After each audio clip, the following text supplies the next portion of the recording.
এমন কোন জিনিস ঢোকায় শুকনা আর বের করে ভিজা? বিস্কিট। সেটা কিভাবে? সেটা বের করে না। না, ও বিস্কিট তো খেয়ে ফেলে। হ্যাঁ, কি হবে?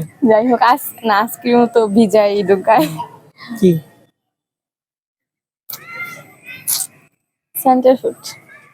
না, সেটাও না। কেন সেন্টারফুডই তো হবে, কারণ সেন্টারফুড তো শুকনাই ঢুকায়, আবার যখন ফেলে দেয় তখন তো ভিজাটাই ফেলে দেয়, তাই না? না, সেটা ঢোকাবে শুকনা, বের হবে ভিজা। সেন্টারফুড তো ভিজাই বের না, হয়। তারপর ট্রাই করেন। ললিপপ।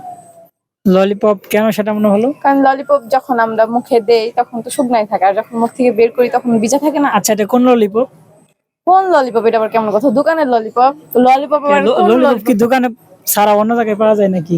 সেটা তো আমি জানি না। তাহলে পাওয়া আপনি যায়। বললেন যে দোকানের ললিপপ, তার মানে অন্য জায়গায় পাওয়া যায়।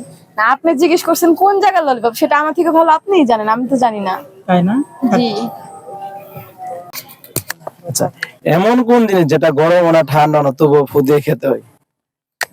এমন কোন জিনিস যেটা গরম না ঠান্ডা না তবুও ফু দিয়ে খেতে হয়? হ্যাঁ,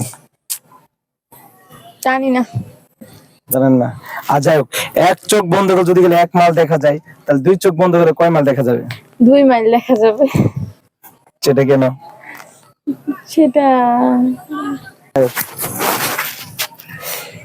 পৃথিবীতে এমন কি আছে আমরা চোখের সামনে দেখি, সবসময় হাঁটে চলে, কিন্তু আমরা তাকে কখনো জিজ্ঞেস করতে পারি না?